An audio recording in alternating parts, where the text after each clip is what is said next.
hivyo ni wakati wa kupandisha bendera zetu.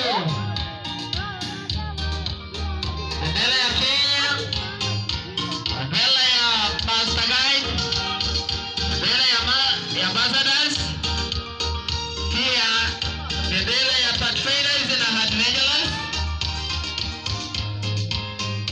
Nimeona Fly Karabadis wakiwa wanajipanga vile vile.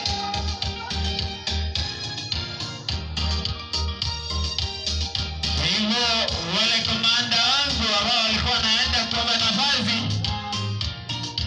ningeomba ya kwamba ni wakati wenu